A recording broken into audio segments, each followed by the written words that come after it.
Ladies and gentlemen, Jeff Brown here, Merchandising Director, Best Cigar Prices. And I'm here today with none other than Big Sean Williams, Cohiba Ambassador Extraordinaire. And we're here today, we're smoking the brand new, not even released yet, Cohiba Connecticut. So we're going to talk to Sean, number one, about the Cohiba Connecticut. And we're going to go down a path where I don't know where we're going. But Sean, let's talk about the brand new, newest offer from the good folks at General Cigar, Cohiba. Yes, sir. So you're smoking it, and first off, good seeing you, man. Great to see you. Really good seeing you, man. Hopefully you dig it, and as I understand that you were led to believe that it was something that it is not. Someone told you that it was a mild cigar. Somebody said we're making a brand new mild Cohiba, and when I first smoked it, I got to tell you, I was like, wait a minute, something. My palate is pretty good, and I know strength, and I was like, this is not a mild cigar. Well, not at all. You're right. It's as far as Cohiba goes, it's mildish. Mm-hmm. So, but it's not meant to be, your garden variety mild Connecticut. You got some of the things from a Connecticut profile that I like. You got some of the buttery notes, a little creamy notes to it, but it is pretty stout for Connecticut. Namely because, obviously the wrapper, Ecuadorian shade grown wrapper, but under the hood you have San Andreas binder. You have some beautiful Brazilian Matafina in the filler. You got some Ligero from Nicaragua. Of course, you got some Dominican tobacco as well. So you got a lot of stuff going on in this cigar. It's not, again, just sort of the run-of-the-mill Connecticut. It is a Connecticut that's a little bit more stout, but good balance, good complexity. And you wanted something that sort of stayed sort of in line with Cohiba, and overall Cohiba, doesn't have anything really mild. It's kind of in that medium to full to full range when you look at the top end of the profile with the Cohiba Nicaragua. So we wanted something that really resonated with the long-standing Cohiba cigar smoker, and something that wasn't going to bring them too far down as far as the body meter. So Sure. I think we landed on it with this. So I'm excited. What kind of price points are we looking at with these? It's going to be priced on par with the black, so you're talking in that $20 range. Sure. Obviously, depending on the Vitola that you get. Yeah. But it's going to be. Boxes 10. We do have a 10-count box for the Robusto Crystal. Okay. But every other box is going to be 20. That's going to be the glass tube ones for the. Yeah. Outstanding. Yeah. So, when can we anticipate the release on these? Shipping nationwide end of March, early April. I will be in different parts of the country doing promotional events throughout March. Mm-hmm. But as far as broad-based nationwide shipping, end of March, early April. Outstanding. I know you do a lot of events throughout the U.S. Mm-hmm. Obviously, you have to as the man behind the brand, so to speak.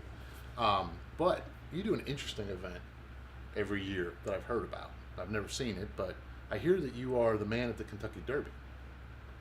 Yeah.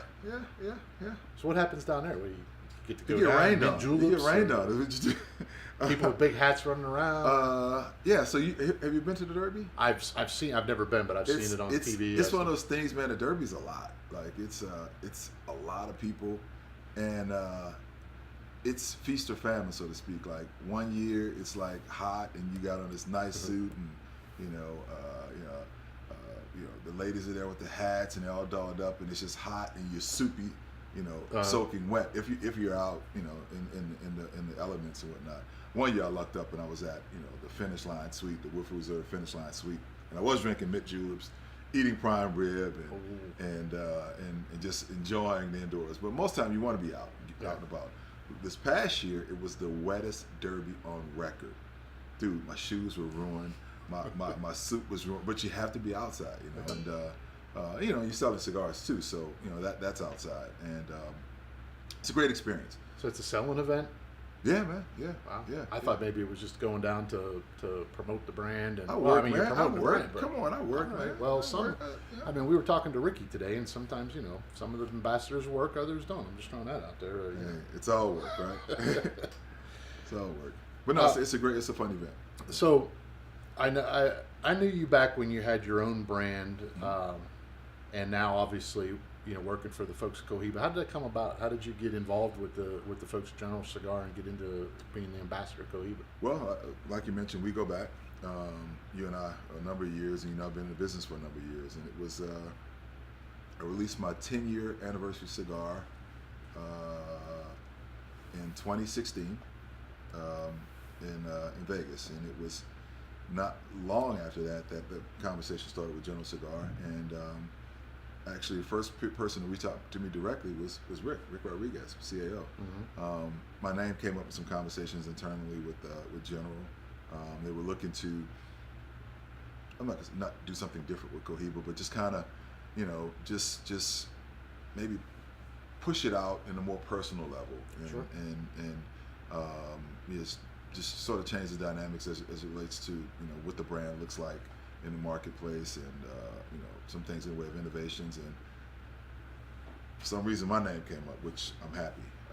And Rick reached out to me and asked what I thought about the idea of being a part of the Cohiba team and being out front of the brand, and how do you not have that conversation? So that led to a series of conversations, and eventually we landed on something that made sense. A great opportunity for me and a great honor, and it's been fun. So this May will be 2 years. So Wow, it's been great. Yeah. Well, congratulations on. No, thanks, man. You can't ask for a better, more well-known brand worldwide to represent. I mean, it isn't like you're representing Pedro's sticks from down the street or something like that. To show up and say, Cohiba. Oh, I mean, everybody's heard of certain brands before, and obviously everybody knows the name Cohiba.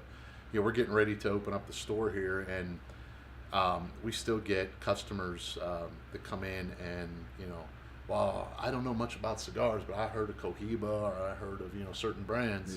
Macanudo, I've heard of that. That must be a good cigar. So you got a a great brand right there. It doesn't hurt to have that kind of name recognition, but walking into it, that's also something that I had to be very mindful of. Coming from being a boutique guy,